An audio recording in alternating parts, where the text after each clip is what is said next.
யாழ்ப்பாணம் குறிக்கட்டுவான் இறங்குத்துறை ஆபத்தான நிலைமையில் காணப்படுகிறது. அது தொடர்பில் அறிந்த பாராளுமன்ற உறுப்பினர் கருணைநாதன் இளங்குமரன் நேரில் சென்று இறங்குத்துறையை பார்வையிட்டார். குறிக்கட்டுவான் இறங்குத்துறை பகுதியின் புனரமைப்பு பணிகள், போக்குவரத்து, நெடுஞ்சாலைகள் மற்றும் துறைமுகங்கள் சிவில் விமான சேவைகள் அமைச்சின் 299 மில்லியன் ரூபாய் நிதி ஒதுக்கீட்டில் மேற்கொள்ளப்பட உள்ள நிலையில் அதற்கான அடிக்கல் நாட்டு நிகழ்வு கடந்த அக்டோபர் மாதம் 5ஆம் தேதி இடம்பெற்றமை குறிப்பிடத்தக்கது.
Ini tulisnya udah digituin.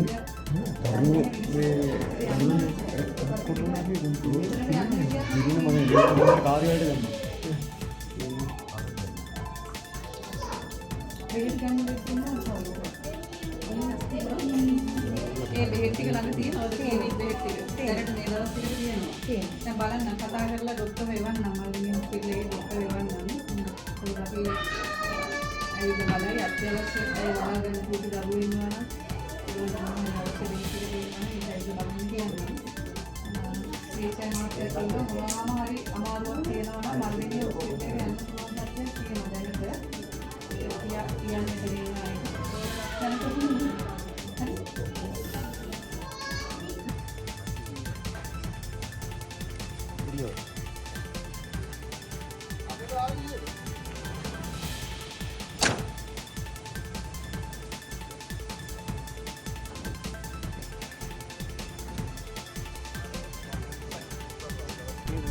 நேற்றைய தினம் 29ஆம் தேதி நான் கிளிநொச்சி பிரதேசத்துக்கு முழுமையாக சென்று விடிய 6 மணியிலிருந்து அங்கே இரவு 10 மணி மட்டும் நின்றிருந்தேன். கிளிநொச்சி பிரதேசம் என்பது குளங்கள் அதிகளவான நிறைந்த பிரதேசம்.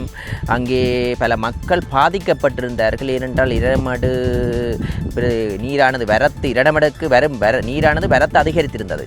அதனால் முழு கதவுகளும் திறந்து அந்த பிரதேசம் முழுமையாக நீரில் மூழ்கி இருந்தது. வீதிகள் பாதிக்கப்பட்டிருந்தது. கண்டவள பிரதேசத்திற்கு மக்கள் பாதையை பயன்படுத்த முடியாத நிலை ஒன்று ஏற்பட்டிருந்தது. அங்கே சென்று என்னாலான உதவிகள், அதே நேரம் அங்கே இருக்கும் பல கடைக்காரர்கள் எமக்கு உதவி செய்து சமைத்த உணவை வழங்கியிருந்தார்கள். அதை பிரதேச மக்களுக்கு வழங்கியிருந்தோம். அதன் நிமித்தமாக அந்த பிரதேசத்துக்கு இன்றைய தினமும் அது பணி தொடர்ந்து கொண்டிருக்கிறது.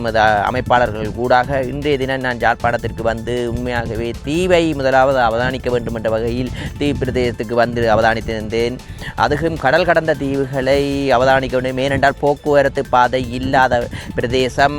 ஏனென்றால் படகில் தான் பயணிக்க வேண்டும். படகுகள் இடைநிறுத்தப்பட்டிருந்தது. இன்றைக்கு எமது பிரதேச உறுப்பினர் அவர்களையும் அதே நேரம் மருத்துவ உபகரணங்களுடன் கிராம நிலதாதிகளையும் கிராம உத்தியோகத்தர்களையும் தீவு பகுதிக்கு அனுப்பி வைத்திருந்தனர். நேவியுடன் கதைத்து இன்றைய தினம் அங்கே சென்றிருக்கிறார்கள். அங்கே பணி தொடரும். அதே நேரம் நமது அரசாங்கத்தால் ஒரு செயலகங்களுக்கு 5 கோடி நிதியளவு செலவுக்கான அனுமதி வழங்கப்பட்டிருக்கின்றன. அதே நேரம் புதிய சட்ட சீர்திருத்தங்களை சீர்திருத்தி, ஏனென்றால் உங்களுக்கு தெரியும் முன்னே அரசாங்கங்களால் அந்த அனர்த்தங்கள் ஏற்படுத்தும் போது வழங்கும் போது ஒரு கட்டமைப்பு இருந்தது. இந்த கட்டமைப்பை மாற்றியமைத்து புதிய சர்க்குலர் ஒன்று விநியோகிக்கப்பட்டிருக்கிறது. ஒவ்வொரு செயலகங்களுக்கும் 5 கோடி பெறுமதியான நிதிகளை செலவழிப்பதற்கான அனுமதியை வழங்கியிருக்கின்றோம். அதே நேரம் வெளிநாட்டு உடனுறவு பொதிகள் இன்று வடமாநிலத்துக்கு வந்து கொண்டிருக்கின்றன. அந்த பணி நடைபெறுகிறது. அதே நேரம் இந்த குறிகட்டுவன் குரங்குத்துறையை வந்து பார்த்திருந்தேன். எங்களுக்கு அறிவித்திருந்தார் இந்த குரங்குத்துறைகள் சிறிய வெடிப்புகள் ஏற்படுகின்றன, அனர்த்தம் ஏற்படுகின்றன. அது தொடர்பாக கலந்தழைத்து அமைச்சரவர்களுக்கும் தெரியப்படுத்தி இருந்தோம். அமைச்சரவர்களும் பொறியியலாளருக்கு தகவலை வழங்கியிருக்கிறார். நானும் பொறியியலாளருக்கு தகவல் வழங்கி இப்போது இந்த வீதிகள் குப்பையாக இருக்கின்றன, துப்புரவதற்கு அதிகாரிகளை அனுப்புவதாக கூறியிருந்தார்கள். அதே நேரம் உங்களுக்கு தெரியும் வேலணைக்கு வாகனங்களை கொண்டு செல்வதற்கான பாதை நமது அரசாங்கத்தால் புனரமைக்கப்பட்டு அந்த பாதை இன்றைய தினம் வந்திருக்கின்றன. எங்களது அனைத்து நேரங்களின் கூட அபிவிருத்தி பணிகள் தடையில்லாத வகையில் இன்று அபிவிருத்தி பணி நடைபெறுகிறது. இந்த பாதையை வெகு சீக்கிரமாக நைனாதிக்கு பாதை அமைப்பதற்கு இன்றைய தினம் வந்திருக்கிறார்கள். அவருடன் கலந்தாலோசித்து அவர்களுக்கு ஏற்பட்ட பிரச்சனைகளையும் நிவர்த்தி செய்து கொடுப்பதாக உறுதியளித்திருக்கின்றேன். இந்த வேலணைக்கு துரிதமாக எதிர்வரும் காலத்தில் வாகனங்களும் கொண்டு செல்லக்கூடிய ஒரு பாதை நைனாதீவுக்கு பாதையை அமைத்திருக்கின்றோம். பணி இன்றைய தினம் ஆரம்பிக்கப்படுகிறது. நாங்கள் அனர்த்தத்திற்கும் கூட அபிவிருத்தி பணியை இடைநிறுத்தவில்லை. அபிவிருத்தி பணி நடைபெற்று கொண்டிருக்கிறது. எதிர்காலத்தில் அனர்த்தத்தால் ஏற்பட்ட மக்களுக்கு நிவாரண பொதிகள் வெளிநாட்டுகளிலிருந்து வழங்கப்பட்ட நிவாரண பொதிகளும் மக்களுக்கு வந்து சேரும். மக்களுடைய பணத்தை மக்களுக்கே ஒப்படைக்கின்றோம்.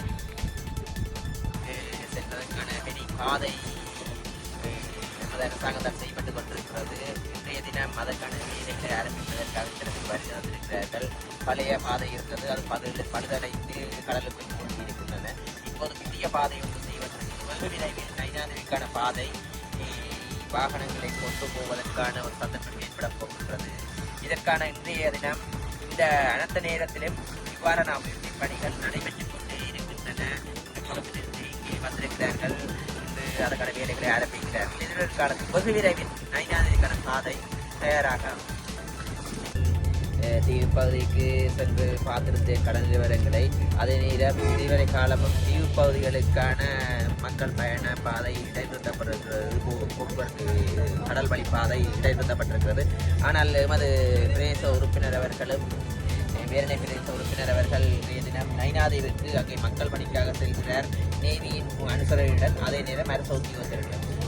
எங்களுக்கு தெரியும் இந்த பகுதி என்பது கடல் கடந்த தீவுகள். கடல் கடந்த தீவு என்பது மக்களுக்கான தொடர்புகள் அதிகமாக துண்டிக்கப்பட்டிருக்கிறது. ஏனென்றால் பொருளாதார ரீதியிலும் அதே நேரம் பொருட்களை கைமாற்றுவது. அந்த வகையில் இன்றைய தினம் அந்த பொருட்களை கொன்று அங்க பிரதேச வாழ் மக்களை பிரச்சனைகளை அறிந்து அவர்களின் பிரச்சனை நிவர்த்தி செய்து போகின்றோம். தீப்பகுதிக்கு வரும்போது இந்த பாதையானது மழை காலங்களில் மழை நேரத்தில் தண்ணீர் மேல் ஏவி பாதைகள் எல்லாம் பழுதடைந்திருக்கின்றன. அதையும் திருத்துவதற்கான உடனடிய நடவடிக்கை எடுப்பதற்கு இன்ஜினியர்களுக்கு தெரிவித்திருக்கோம். அதை குறிப்பிட்டுவான் ரங்குதுறையில் சிறிய வீதிகளில் சிறிய பாதிப்புகள், சிறிய வீதி அதிகார சபையின் சிறிய பாதிப்புகள் குறிப்பிட்ட இறங்குதுறையில் ஏற்பட்டிருக்கு. அதை நிவர்த்தி செய்வதற்கு இன்ஜினியருக்கும் அமைச்சரவர்களுக்கும் இது தொடர்பான தகவலை வழங்கியிருக்கிறேன். அதற்கான தகவலை எடுக்கின்றனர். ஒவ்வொரு டிஎஸ் செயலகங்களுக்கு நமது அரசாங்கம் 5 கோடி நிதிகளை பெற்றுக் கொடுத்திருக்கிறது. அதே நேரம் வெளிநாட்டுகளால் வழங்கப்பட்ட உடனுறவு பொதிகளும் அதே நேரம் மழை காலத்திற்காக வழங்குவதற்காக அவர்களால் வழங்கப்பட்ட உபகரணங்கள் கூட பொது யாழ்ப்பாணத்துக்கு வந்து கொண்டிருக்கின்றன. இதனால் வரை இந்த காலமும் இந்த அரசாங்கம் நடவடிக்கை எடுக்காத எமது அரசாங்கம் இருக்கிறது. அதே நேரம் மக்கள் பணி எமது பிரதேச உறுப்பினர் அவர்கள் வடமாநிலத்தில் இருக்கும் அனைவரும் களத்தில் இறங்கி சேவையை செய்திருக்கிறார். அது இன்றைக்கு வெளிப்பாடாக இங்கே இருந்து தீவுக்கு எமது பிரதேச உறுப்பினர் செல்கிறார். எதிர்வரும் காலத்தில் தீவில் என்னென்ன பிரச்சனை இருக்கிறது அவதானித்து அவர்களுக்கு ஒரு தொடர்பு ஏற்படுத்தி அவர்களுக்கான பூரணமான ஒத்துழைப்பை வழங்குவோம் என்று கூறுகிறோம். மேலதிக செய்திகளுக்காக எமது யூடியூப் தளத்தை சப்ஸ்கிரைப் செய்யுங்கள்.